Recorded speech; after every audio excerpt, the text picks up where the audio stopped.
banlieue de Paris, la rue Bayard. Voici le facteur.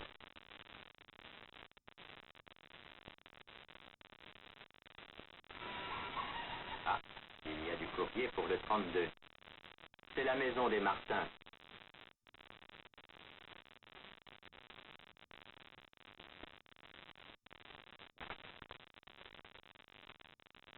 Est-elle pour vous, cette lettre, monsieur Martin? Ce sont donc vos lunettes. Quand on a la vue basse, il ne faut pas les oublier, même en robe de chambre. Et voilà.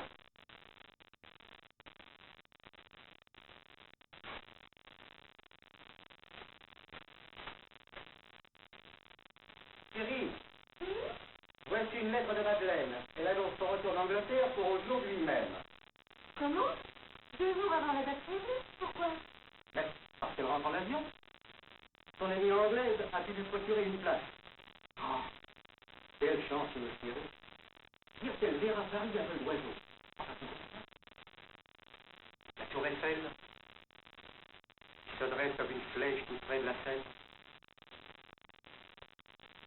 L'île de la Cité, le berceau de Paris, avec la cathédrale de Notre-Dame.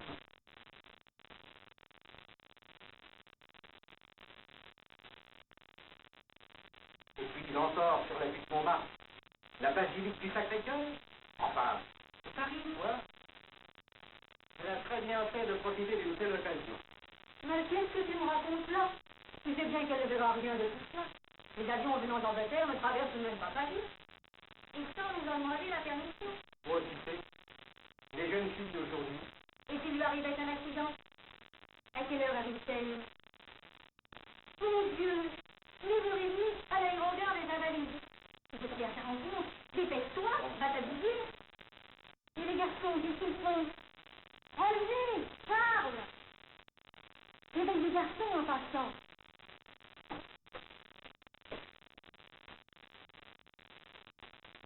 Lavez-vous les gosses, c'est l'heure. Ah, les paresseux. Ils sont encore au lit, dormant sur les 2 oreilles. Ou bien font-ils les tours exprès? En bas, dans la cuisine, leur mère prépare le petit déjeuner. Elle verse du lait dans sa casserole, prend une allumette et allume le gaz. Vous manque-t-il quelque chose? Dans ta cave peut-être? Mais quel superbe batterie de cuisine, madame. Casserole, poêle et une marmite de taille à contenir le ragoût d'un régiment. Et maintenant, la vaisselle sur le plateau. Soucoupe, tasse. Attention, le lait se sauve.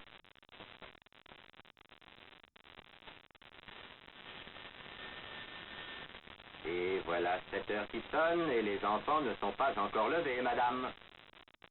André, Charles! Ouh là là! Réveillez-vous, vous allez être en retard! Ah, mes enfants, vous baillez et vous vous étirez au lieu de vous lever. Dépêchez-vous donc. Ah, vite alors, dis donc, Roger, il est déjà 7 heures passées.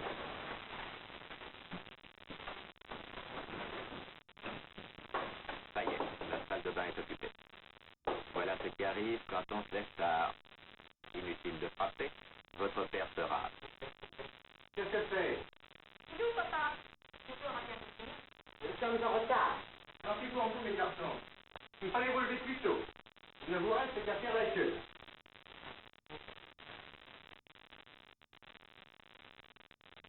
Je vous comprends, monsieur Martin. Quand on se rase, et avec un vrai rasoir encore, il est dangereux de se presser. Ah, ça alors.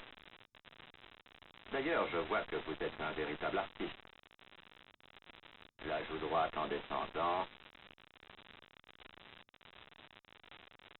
la joue gauche en montant, ensuite le menton, et puis sous le nez. Prenez garde de vous couper. Et vous voilà la figure remise à neuf. Ouvrez le robinet Un peu d'eau pour enlever le savon. Et les garçons attendent toujours. C'est bien fait. Mais n'oubliez pas que vous devez aller à la rencontre de Madeleine. Elle, en ce moment, est confortablement assise dans son avion et regarde le monde de très haut.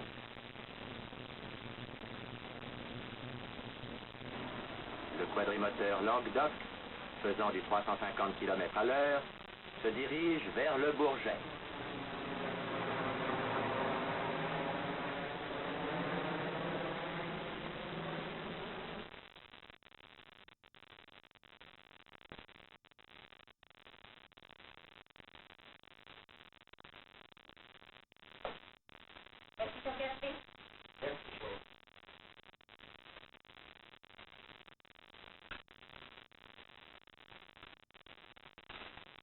Attention, il est bien chaud, ne l'avale pas trop vite.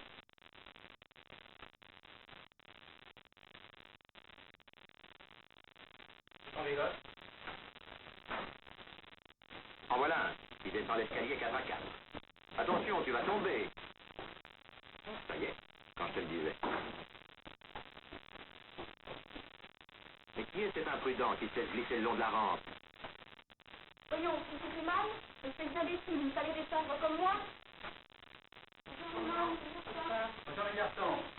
Dépêchez-vous. En amont, vous avez 13 minutes pour avaler votre café et attraper votre tenue. Tiens, Charles, tu vois? C'est donc toi que je viens d'entendre tomber dans l'escalier? Non. Je parie qu'il est tombé par la rampe. Et puis c'est bien que c'est tombé. Pas la peine de dire le contraire, mon garçon. Et pourtant, ça m'étonne de toi. Enfin, je te conseille vivement de ne pas recommencer ou tu auras des nouvelles. Est-ce que tu t'es fait mal? Mangez donc, Jimmy. Je vais beurrer des tartines, si vous êtes pressé.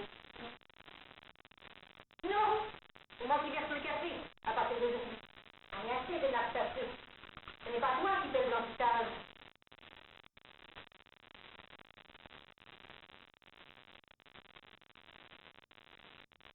Papa, Oui? apparemment, il y a 5 minutes pour arriver à la gare. Apprécie. Il a raison, garçon. D'ailleurs, ça ne te regarde pas.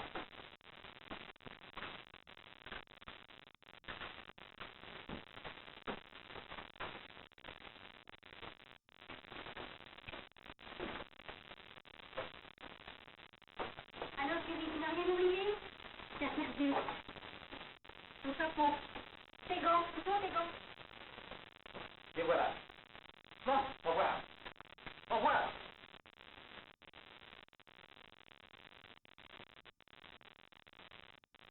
Monsieur Martin s'en va en boutonnant son pardessus. Dépêchez-vous, monsieur Martin, vous avez tout juste le temps d'arriver à la gare. Quel temps superbe, il va faire chaud. Est-ce que vous aviez vraiment besoin de mettre votre pardessus?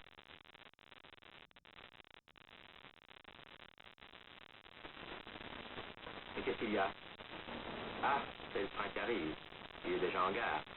Courez, courez, vous avez encore une 50aine de mètres à faire. Toute la place de la gare à traverser.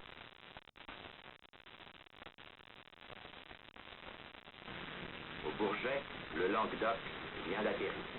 Il tourne sur la piste. Et monsieur Martin attrapera-t-il son train?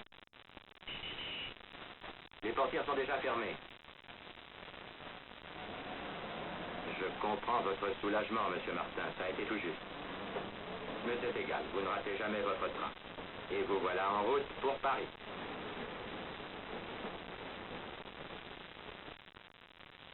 Bonjour, mademoiselle. Vous voilà revenu à terre. Que fait-on maintenant? C'est l'hôtesse de l'air qui vous le dira. Vous n'avez qu'à la suivre.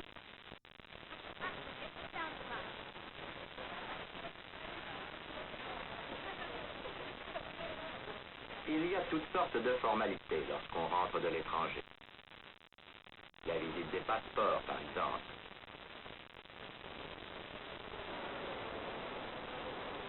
La photo est-elle assez ressemblante?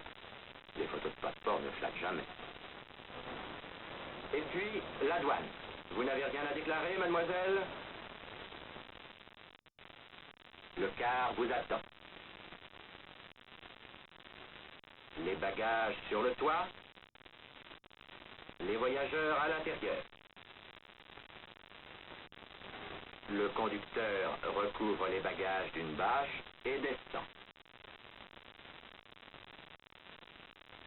Il monte lui aussi et met le moteur en marche. Enfin, le car démarre et file vers Paris.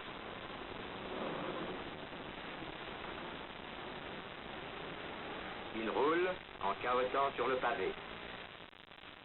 C'est aujourd'hui un jour de marché. Une scène très animée. Étalage tout le long du trottoir. Camionnettes déchargeant leurs marchandises. Un va-et-vient continuel.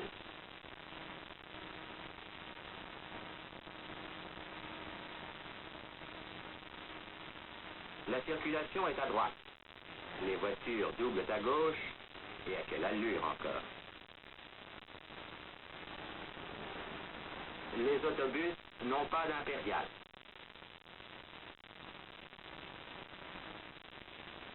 Le car passe sous un pont. Déjà la Villette, mais qu'est devenu M. Martin? Paris terminus, tout le monde descend. Attention là, attendez l'arrêt du train.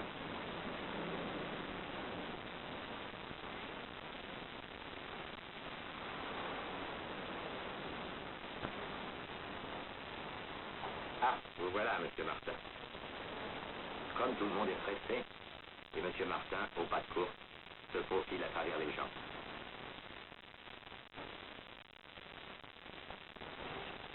Il traverse la cour, comme il doit avoir chaud, le malheureux en par-dessus, et va vers l'arrêt des autobus. Quel spécialiste des départs pressés. Et Madeleine roule toujours. Changement d'autobus. Monsieur Martin prend son numéro. Oui, votre autobus n'arrive pas encore. Vous avez le temps de traverser la rue sans vous faire écraser et d'acheter un journal.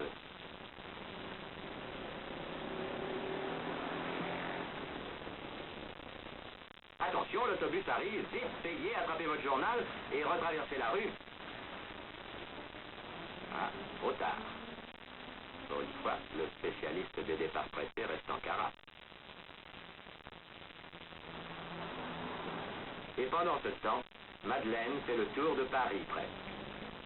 La Cisterne, avenue de Wagram, l'Étoile avec l'Arc de Triomphe, et maintenant, le car descend l'avenue Marceau.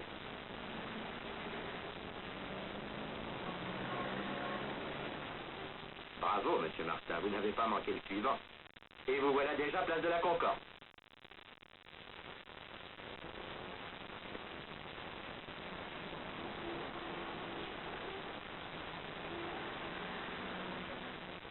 Comme la tour Eiffel se détache bien aujourd'hui.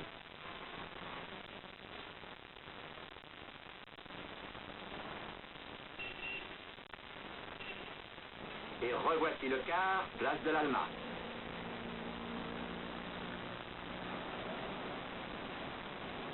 Il dépasse l'agent qui dirige la circulation à coups de sifflet et de bâton. Le voyage de Madeleine touche à sa fin. Mais M. Martin, lui, n'a pas encore terminé son trajet. Allez, vite, il n'y a pas de temps à perdre. Il faut encore courir un peu. Car Madeleine arrive à ce moment même à l'aérogare de Paris.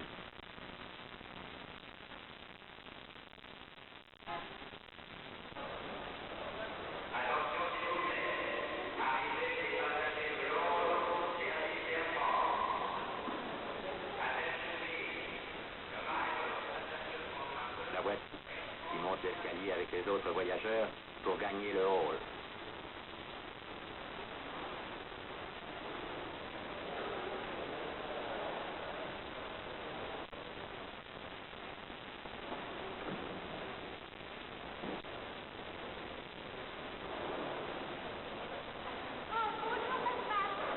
Bonjour chérie, tu as fait ton voyage? Oh oui, papa, merci. Comme je suis heureuse de te revoir. Es-tu contente de ton séjour? Tu n'as pas eu de mal de l'air? Je veux dire, le mal de l'air? C'est agréable de voyager en avion. Tu ne m'en as pas demandé la permission, coquine. Où sont tes bagages? Il nous faut un taxi. Taxi là, mademoiselle. Je vous remercie. Viens, papa.